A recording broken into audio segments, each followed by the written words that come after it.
बच्चों, आज हम पढ़ने वाले हैं कक्षा 9 के अध्याय 9 को, जो है बल तथा गति के नियम। यह बल तथा गति के नियम का पार्ट 3 वीडियो है।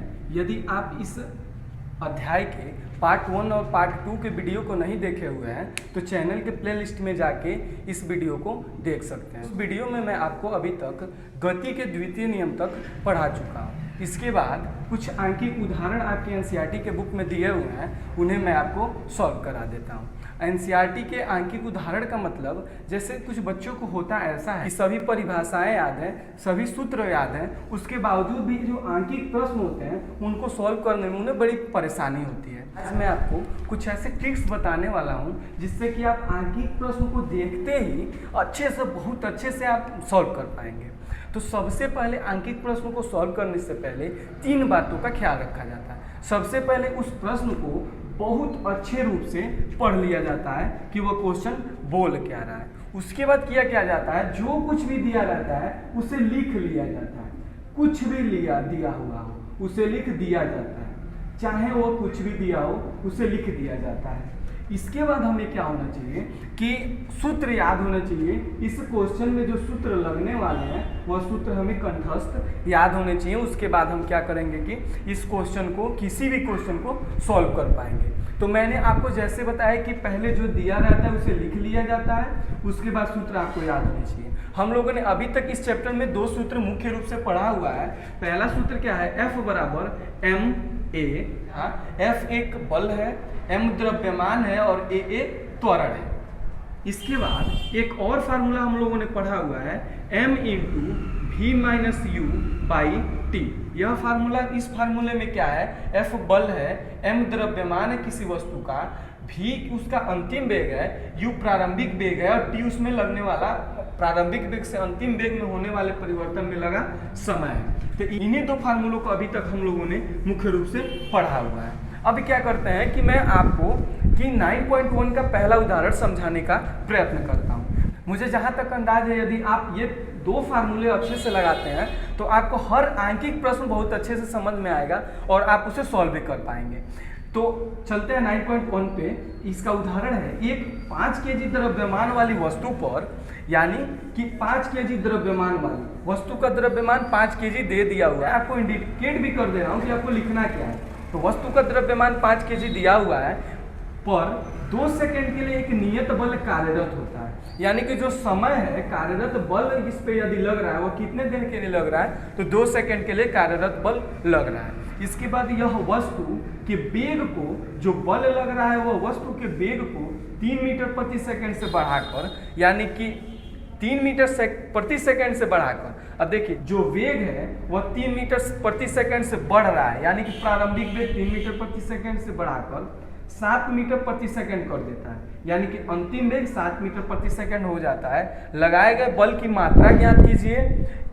अब पहला क्वेश्चन क्या पूछ रहा है कि लगाए गए बल की मात्रा ज्ञात कीजिए। यदि इस बल को, अब देखिए इसमें कुछ क्वेश्चन में चेंजिंग किया जा रहा है। यदि इस बल को 5 सेकंड के लिए आरोपित किया जाए, देखिए पहले 2 सेकंड के लिए आरोपित किया जा रहा था, अब 5 सेकंड के लिए आरोपित किया जा रहा है। तो किया जाए तो अंतिम वेग क्या होगा। अब अंतिम वेग यहाँ दिया हुआ था, लेकिन यहाँ अंतिम वेग पूछ रहा है, तो प्रारंभिक वेग तो वही रहेगा और जो बल लग रहा है वह हम लोग इस पहले क्वेश्चन से ज्ञात कर लेंगे। तो चलते हैं इस क्वेश्चन को सॉल्व करते हैं। तो सबसे पहले मैंने जैसे आपको बताया कि जो भी दिया हुआ उसे क्या करना है, लिख लेना है। तो वस्तु का द्रव्यमान, एक वस्तु का द्रव्यमान 5 केजी है, उसे लिखते हैं क्या है, लिख लेते हैं वस्तु का द्रव्यमान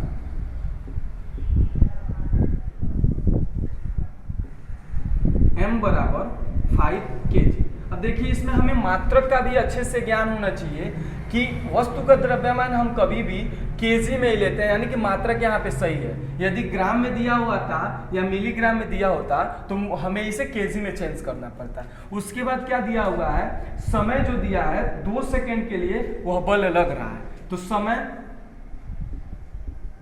t बराबर कितना, 2 सेकंड। देखिए समय भी हमें मात्रक के रूप में दिया हुआ है। यदि घंटा में दिया होता या मिनट में दिया होता तो इसे हम लोग सेकंड में चेंज कर लेते हैं। यदि वस्तु के वेग को 3 मीटर प्रति सेकंड से बढ़ाकर, यानी कि प्रारंभिक वेग कितना हो गया, 3 मीटर प्रति सेकंड, लिख लेते हैं इसे प्रारंभिक वेग u बराबर 3 मीटर प्रति सेकेंड। अब देखिए यहाँ जो वेग दिया हुआ है 3 मीटर प्रति सेकेंड, यानी मीटर प्रति सेकेंड मात्रक में, वेग के मात्रक में दिया हुआ है, इसमें कोई चेंजिंग नहीं करेंगे। यदि यह मीटर प्रति सेकेंड में नहीं दिया होता तो इसे मीटर प्रति सेकेंड में बदलना पड़ता। उसके बाद से बढ़ाकर 7 मीटर प्रति सेकेंड कर देता है, यानी कि जो अंतिम वेग है वह क्या हो जाता है 7 मीटर प्रति सेकेंड। तो अंतिम वेग v बराबर 7 मीटर प्रति सेकेंड हो जाता है। तो लगाए गए बल की मात्रा ज्ञात कीजिए, यानी कि बल F बराबर क्या पूछ रहा है, बल F बराबर क्या है पता नहीं, हम क्या करेंगे क्वेश्चन मार्क लगा देंगे। अब देखिए हमें दो सूत्र पता है यहाँ। अब दो सूत्र में एक है F बराबर ma। अब F बराबर ma में m तो हमें पता है, लेकिन t, u और v पता है, हमें a पता नहीं है। तो दूसरे सूत्र का प्रयोग करेंगे जिसमें देखिए F बराबर, जो कि F पूछ रहा है, m इंटू m हमें यहाँ दिया हुआ है, v दिया हुआ है यहाँ पे, u यहाँ भी दिया है, बाई t यहाँ भी दिया है, यानी कि जो भी मान हमें चाहिए उस सूत्र में हमें दिया हुआ है। तो करेंगे क्या, पहला सॉल्व करते हैं, क्योंकि पहला ही ना क्वेश्चन पूछा हुआ है, लगाए गए बल की मात्रा ज्ञात कीजिए। तो हो गया क्या, F बराबर m into v minus u by T. अब यहाँ पे हम मान रख देते हैं, m कितना दिया हुआ है 5 kg, मात्रक भी लिख लेते हैं साथ में, v कितना दिया हुआ है 7 मीटर प्रति सेकेंड, माइनस u कितना दिया है 3 मीटर प्रति सेकेंड, अब बाई, अब t कितना दिया हुआ है 2 सेकेंड। इसे भी हम लोग क्या करते हैं, लिख लेते हैं। इसके बाद तो इसे सॉल्व कर लेते हैं। तो 5 इंटू, अब 7 मीटर प्रति सेकेंड से 3 मीटर प्रति सेकेंड घटाएंगे तो क्या हो जाएगा 4, अब बाई 2 से 4 को 2 बार में काटें तो हो जाएगा 5 इंटू 2 बराबर 10। अब F को, बल को हम दिखाते किससे हैं, न्यूटन से दिखाते हैं, 10 न्यूटन, यानी कि लगाए गए बल की मात्रा कितनी है 10 न्यूटन है। अब दूसरा क्वेश्चन भी है इसमें, देखिए यदि इस बल को 5 सेकेंड के लिए आरोपित किया जाए, यानी कि इसी बल को, तो F बराबर हमें कितना ज्ञात हुआ है 10 न्यूटन, इसी बल को कितना सेकेंड के लिए, 5 सेकेंड के लिए। अब देखिए t भी यहाँ बदल दिया, 5 सेकेंड के लिए आरोपित किया जाए, तो 5 सेकेंड हमें ज्ञात हो गया। अब देखिए फिर क्या करेंगे, अब पूछ क्या रहा है, किया जाए तो अंतिम वेग क्या होगा, अंतिम वेग यानी कि अभी भी v पूछ रहा है, v के लिए हम क्या करेंगे, फिर इसमें v, पहले फार्मूले में v नहीं ना दिया है, फिर दूसरा फार्मूला लगाएंगे, होगा क्या F बराबर m into v minus u by T. अब यहाँ पे हमें जो भी मान दिए हुए हैं उन्हें हम लोग क्या कर लेते हैं, लिख लेते हैं। F हमें ज्ञात है, F हमें ज्ञात है 10 न्यूटन, 10 न्यूटन लिख लेते हैं। उसके बाद m भी हमें ज्ञात है, m कितना है 5 kg, और v हमें ज्ञात नहीं है, v कितना है 3 मीटर प्रति सेकेंड, और समय देखिए यहाँ बदला हुआ है 5 सेकेंड को। अब इससे हम लोग क्या करते हैं कि ज्ञात कर लेते हैं। जैसे अब इसका क्रॉस मल्टीप्लाई होगा तो 10 में मल्टीप्लाई हो जाएगा 5 का, तो 10 into 5 equal to 5 into V minus 3। इसे जब सॉल्व करते हैं तो अब इस 5 को क्या करेंगे, इसे डिवाइड कर देंगे, तो 10 into 5 by 5 equal to V minus 3। अब इस 5 से 5 कट गया, ये क्या हो जाएगा v इक्वल टू, अब यह 3 इधर जाएगा तो 10 में ऐड हो जाएगा, तो 10 प्लस 3, तो v यानी कि अंतिम वेग कितना हो गया 13 मीटर प्रति सेकेंड हमें ज्ञात हो जाएगा। इस प्रकार आप देख चुके कि हम लोग कितनी आसानी से इस क्वेश्चन को सॉल्व कर चुके हैं। पहले क्या किए कि जो पहला क्वेश्चन पूछा हुआ है उसे सॉल्व कर लिए, उसके बाद जो भी मान दूसरे क्वेश्चन के लिए हमें बदल के दिया हुआ था उसे भी लिख लिए। जैसे 10 न्यूटन हमें बल का मान पता हुआ, उसके बाद फिर समय को जितना देर के लिए बढ़ाया गया उतना देर को फिर यहाँ लिख दिया। जिस फार्मूले को यह संतुष्ट करती है उस फार्मूले को लगाए और उसके बाद इसे सॉल्व कर लिए। तो पहला आंसर हमारा 10 न्यूटन और दूसरा आंसर 13 मीटर प्रति सेकेंड ज्ञात हो गया। चलते हैं अब हम लोग दूसरे क्वेश्चन पे। दूसरे प्रश्न में भी हम लोग उसी ट्रिक्स को अपनाएंगे। सबसे पहले प्रश्नों को पढ़ लेंगे, उसके बाद जो दिया हुआ रहेगा उसे लिख लेंगे, उसके बाद जिस भी फार्मूले की हमें ज़रूरत होगी उस फार्मूले को क्या करेंगे, लगा देंगे। तो पहले क्या करते हैं कि इस प्रश्न को पढ़ लेते हैं, किसमें अधिक बल की आवश्यकता होगी। अब हमें बताना क्या है कि इसमें 2 प्रश्न या 3 प्रश्न, जितने प्रश्न पूछे जा सकते हैं पूछे गए होंगे। हमें बताना है कि किसमें अधिक बल की आवश्यकता होगी। 2 kg द्रव्यमान वाली किसी वस्तु को, यानी कि एक वस्तु है जिसका द्रव्यमान है 2 kg, उसके वस्तु को 5 मीटर प्रति सेकेंड स्क्वायर की दर से त्वरित करने में। अब एक वस्तु है जिसका द्रव्यमान है 2 kg और उसे त्वरित कितना करना है, 5 मीटर प्रति सेकेंड स्क्वायर की दर से त्वरित करना है, उसमें अधिक बल की आवश्यकता होगी। या 4 kg की एक द्रव्यमान वाली वस्तु को 2 मीटर प्रति सेकेंड की दर से त्वरित करने में। अब यानी अब एक वस्तु है, दूसरी वस्तु जिसका द्रव्यमान है 4 kg, उसे त्वरित कितने दर से करना है, 2 मीटर प्रति सेकेंड स्क्वायर की दर से त्वरित करना है। ये क्वेश्चन बहुत आसान है, इससे आप क्या कर सकते हैं, पहला फार्मूला लगा के ही सॉल्व कर सकते हैं। यदि आप इस क्वेश्चन को सॉल्व कर सकते हैं तो इस वीडियो को थोड़ा सा तेज कर दें या थोड़ा सा और आगे बढ़ा दें, और नहीं तो क्या करते हैं कि सॉल्व करते हैं इस क्वेश्चन को। तो सबसे पहले हम लोग लिखते हैं क्या है, क्वेश्चन नंबर फर्स्ट, 2 kg द्रव्यमान वाली किसी वस्तु को, यानी कि द्रव्यमान कितना है वस्तु का, द्रव्यमान m = 2 kg हमें ज्ञात है, और फिर उसको त्वरित कितने दर से करना है, 5 मीटर प्रति सेकेंड की दर से, यानी कि त्वरण a बराबर 5 मीटर प्रति सेकेंड स्क्वायर की दर से। हमें ज्ञात क्या करना है, बल F बराबर, ज्ञात नहीं है लिख लेते हैं ज्ञात, उसके बाद फार्मूला लगाते हैं हम लोग, कौन सा, पहला F = m × a, जहां हमें कि m ज्ञात है कितना है, 2 kg, और यह त्वरण कितना है, 5 मीटर प्रति सेकेंड स्क्वायर। तो क्या हो जाएगा, F = 2 × 5 = 10 न्यूटन। दूसरा क्वेश्चन क्या है कि दूसरे क्वेश्चन में बोला हुआ है कि 4 kg की द्रव्यमान वाली वस्तु है, यानी कि द्रव्यमान कितना दिया हुआ है, द्रव्यमान m = 4 kg, और त्वरण कितना दिया हुआ है, त्वरण a = 2 मीटर प्रति सेकेंड स्क्वायर, 2 मीटर प्रति सेकेंड स्क्वायर दिया हुआ है। तो बल F = क्या हो जाएगा, हमें ज्ञात नहीं है, लिख देंगे F = क्वेश्चन मार्क, बल F = m × a, जहां हमें m पता है 4 kg और त्वरण a पता है 2 मीटर प्रति सेकेंड स्क्वायर। 4 × 2 8 न्यूटन इसका बल लगेगा।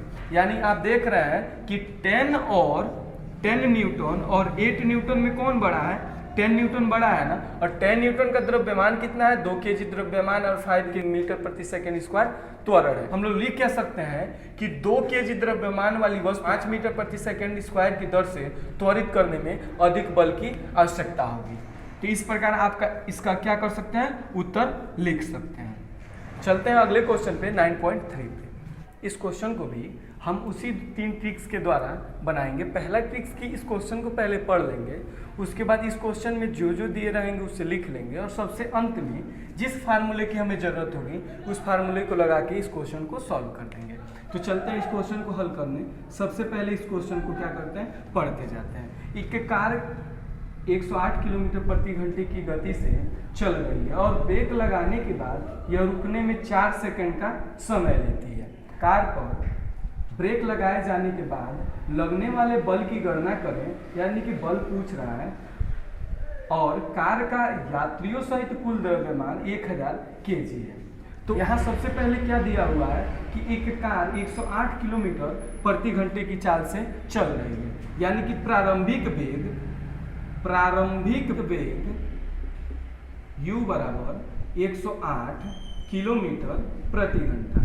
हमें पता है कि जो प्रारंभिक वेग होता है वह 1 किलोमीटर प्रति घंटे में इसका मात्रक नहीं होता है, इसका मात्रक होता है मीटर प्रति सेकेंड में। तो 108 में 1000 का गुणा कर देते हैं तो यह मीटर में चेंज हो जाता है। अब प्रति घंटे, 1 घंटे को यदि 60 से गुणा करते हैं तो मिनट में, और फिर 60 से गुणा करते हैं तो सेकेंड में बदल जाता है। इसे हम लोग अब काट के छोटा कर देते हैं।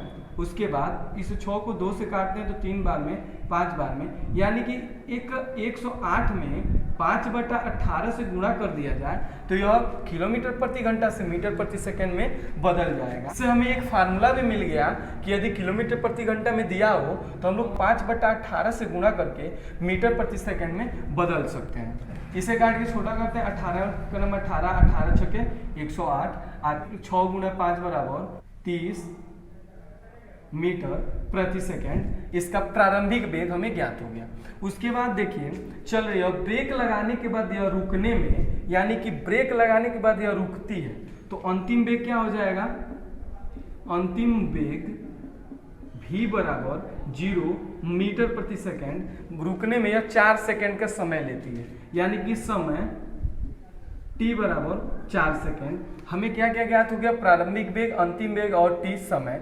इसके बाद पूछ रहा है कार पर ब्रेक लगाए जाने के बाद लगने वाले बल की गणना कीजिए, यानी कि हमसे पूछ क्या रहा है, बल पूछ रहा है। कार का यात्रियों सहित कुल द्रव्यमान 1000 kg है, यानी द्रव्यमान क्या किया हुआ है कि दे दिया है 1000 kg। लिख लेते हैं हम लोग इसे। F पूछ रहा है, F बराबर क्या होगा, तो हमें पता है कि F का फार्मूला 2 होता है, F बराबर m इंटू ए और F बराबर m into V minus U by T. अब यहाँ पे हमें u दिया हुआ है, v दिया हुआ है, t दिया है, m भी दिया है, तो दूसरे फार्मूलों का यूज करेंगे हम लोग। F equal to m into V minus U by T. क्या हो जाएगा, m कितना दिया हुआ है 1000 kg इंटू v दिया हुआ है 0 माइनस u कितना दिया हुआ है 30 मीटर प्रति सेकेंड बटा t समय कितना दिया हुआ है 4। यहाँ क्या हो जाएगा कि इसे अब काट देंगे हम लोग 4 बार में इसे, तो 250 और 250 में 30 से गुणा करेंगे, 250 गुणा, अब ये माइनस 30 क्या हो जाएगा 25 75 और 2 0, ये माइनस में हो जाएगा, यानी 7500 न्यूटन का माइनस में बल लगेगा। यानी कि यह बल क्या दर्शा रहा है कि बल कार के चलने के विपरीत दिशा में लगाया जा रहा है। जब विपरीत दिशा में लगाया जाएगा तभी तो कार रुकेगी, अन्यथा ये तो आगे बढ़ती रहेगी। चलते हैं हम लोग अब चौथे क्वेश्चन पे। इस क्वेश्चन में 5 न्यूटन का एक बल है जो किसी द्रव्यमान m1 को 10 मीटर प्रति सेकेंड स्क्वायर का त्वरण देता है। यानी कि बल यहाँ पे दिया हुआ है 5 न्यूटन और त्वरण a दिया हुआ है 10 मीटर प्रति सेकेंड स्क्वायर। फिर क्या कह रहा है, द्रव्यमान m2 को, यानी कि एक m1 द्रव्यमान अलग है और m2 द्रव्यमान अलग है, और जो बल लग रहा है 5 न्यूटन का लग रहा है। m2 को 20 मीटर प्रति सेकेंड स्क्वायर का त्वरण देता है, और जो m2 द्रव्यमान को यह क्या करता है 20 मीटर प्रति सेकेंड स्क्वायर का त्वरण देता है। अगर दोनों द्रव्यमानों को एक साथ मिला दिया जाए, यानी कि पहला क्वेश्चन यहाँ पे 10 मीटर प्रति सेकेंड स्क्वायर का त्वरण है, बल उतना ही है, तो क्या करना है कि इसके लिए हमें m1 द्रव्यमान निकालना है। दूसरा क्वेश्चन इसमें क्या पूछा हुआ है कि उसी उतने ही बल से क्या किया जा रहा है, m2 द्रव्यमान को 20 मीटर प्रति सेकेंड स्क्वायर का त्वरण उत्पन्न किया जा रहा है। और तीसरा क्वेश्चन में क्या बोल रहा है, अगर दोनों द्रव्यमान को एक साथ मिला दिया जाए, अब क्या करना है, जो द्रव्यमान हम लोग निकालें उन्हें मिला देना है, तो इस 5 न्यूटन के ही बल से त्वरण क्या उत्पन्न होगा हमें यहाँ बताना है। तो इसे क्या करते हैं कि हल करते हैं पहले क्वेश्चन को। पहला क्वेश्चन क्या बोला हुआ है कि बल F बराबर 5 न्यूटन और त्वरण A बराबर 10 मीटर प्रति सेकेंड स्क्वायर। इससे क्या करना है, हमें द्रव्यमान m1 निकालना है। m1 हमें नहीं ज्ञात है, क्वेश्चन मार्क। तो होता क्या है, F बराबर, हमें फार्मूला पता है कि F बराबर ma, F बराबर ma। यदि हमें क्या करना हो, m निकालना हो, तो a को इधर ले जाके भाग कर सकते हैं, तो m बराबर क्या हो जाएगा F बाई a, यानी कि m1 इक्वल टू क्या हो जाएगा F बाई a। मतलब F कितना दिया हुआ है, F दिया हुआ 5 न्यूटन और A कितना दिया हुआ है 10 मीटर प्रति सेकेंड स्क्वायर। यदि इसको हम लोग काटते हैं तो 5 1 जा 5, 5 2 जा 10। इसके बाद 1/2 को यदि हम लोग लिखते हैं तो 0.5 kg इसका क्या हो जाएगा, द्रव्यमान हो जाएगा। दूसरे क्वेश्चन को चलते हैं। दूसरा क्वेश्चन बोल रहा है कि द्रव्यमान m2 को, यानी कि द्रव्यमान कितना दिया हुआ है, द्रव्यमान m2 हमें नहीं पता है, इसे 20 मीटर प्रति सेकेंड स्क्वायर का त्वरण देता है, यानी कि त्वरण A बराबर 20 मीटर प्रति सेकेंड स्क्वायर। इसके बाद अब ये पूछ क्या रहा है कि m2 और इसका जो बल है वह कितना है, बल F बराबर 5 न्यूटन। इससे हम लोग क्या कर सकते हैं, द्रव्यमान m2 को निकाल सकते हैं। m2 बराबर F बाई a, अभी हम लोग यहाँ पे इस फार्मूले को निकाले हुए हैं। तो m2 बराबर क्या हो जाएगा 5/20, यानी कि 5 1 जा 5, 5 4 जा 20, 1/4, और 1/4 को हम लोग क्या लिख सकते हैं 0.25 kg इसका द्रव्यमान हो जाएगा। तीसरे क्वेश्चन पे चलते हैं। तीसरा क्वेश्चन क्या बोल रहा है, अगर दोनों द्रव्यमानों को एक साथ मिला दिया जाए, लिखेंगे कहाँ, दोनों द्रव्यमानों को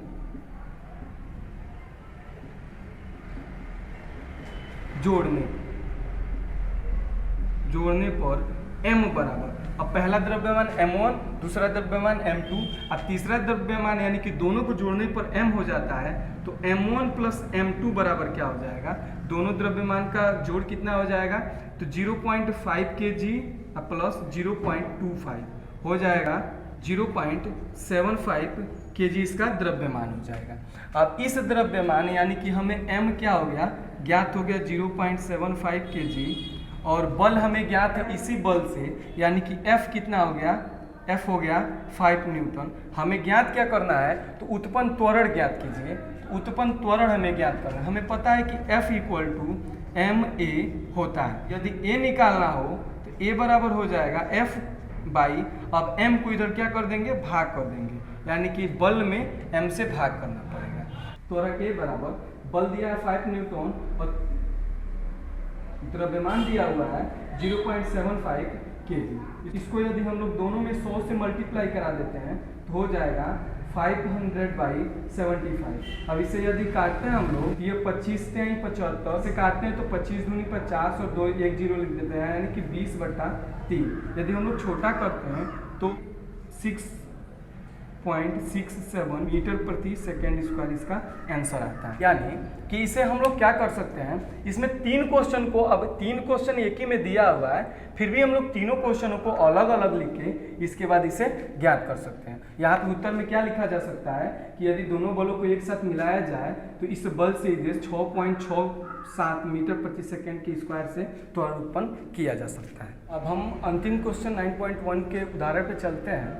यह उदाहरण कह रहा है कि एक लंबी मेज पर सीधी रेखा में जा रही 20 ग्राम द्रव्यमान वाली गेंद का वेग, यानी कि जो गेंद है उसका द्रव्यमान कितना है, 20 ग्राम है, वाली गेंद का वेग समय ग्राफ दिया हुआ है।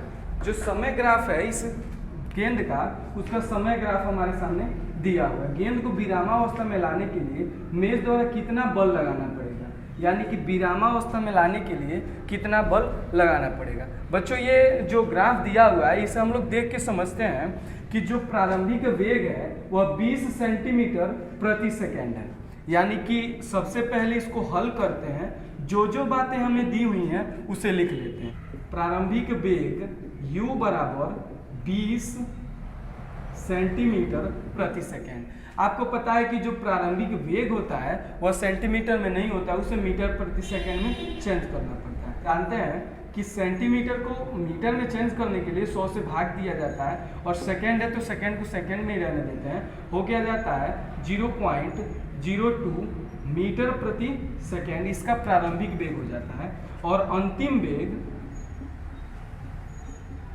v बराबर, हमें क्वेश्चन में बोला हुआ है कि वेग को क्या करने में, विरामावस्था में लाने में, यानी कि अंतिम वेग क्या हो जाएगा 0 मीटर प्रति सेकेंड। इसके बाद हमें देखना है कि ये जो प्रारंभिक वेग से अंतिम वेग आने में 20 सेमी प्रति सेकेंड से 0 आने में कितना समय लग रहा है, तो यह समय लग रहा है 10 सेकेंड। तो समय t बराबर कितना, 10 सेकेंड। अब हमें मूल मात्रक हमें ज्ञात हो चुके हैं 0.2 मीटर प्रति सेकेंड, और अंतिम वेग क्या हो गया 0 मीटर प्रति सेकेंड, और समय 10 सेकेंड। इससे क्या करते हैं हम लोग, त्वरण a ज्ञात कर लेते हैं। त्वरण a बराबर क्या होता है, v minus u by T.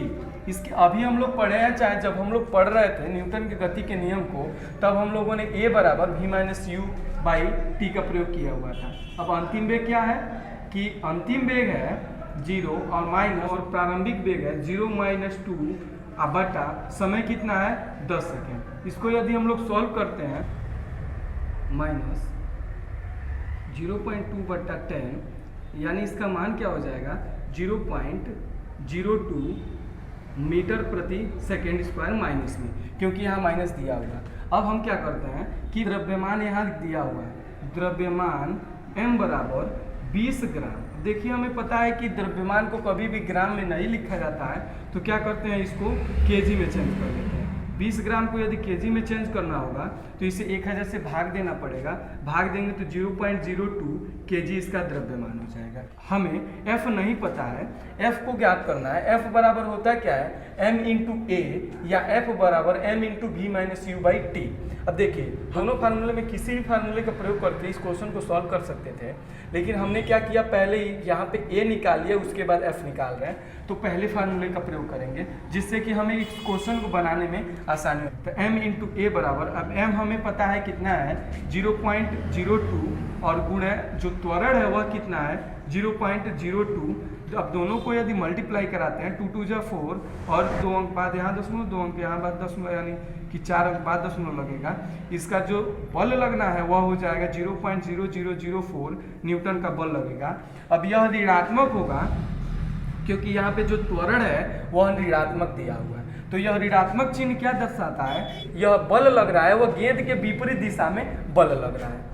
तो मिलते हैं हम लोग अगले वीडियो में, तब तक के लिए यदि आप चैनल को सब्सक्राइब नहीं किए तो चैनल को सब्सक्राइब कर लें जिससे कि आप हमसे जुड़े रहें, और यदि आप बेल आइकन नहीं दबाए हुए हैं तो बेल आइकन को दबा लें जिससे कि हमारा नोटिफिकेशन आपको मिल जाए।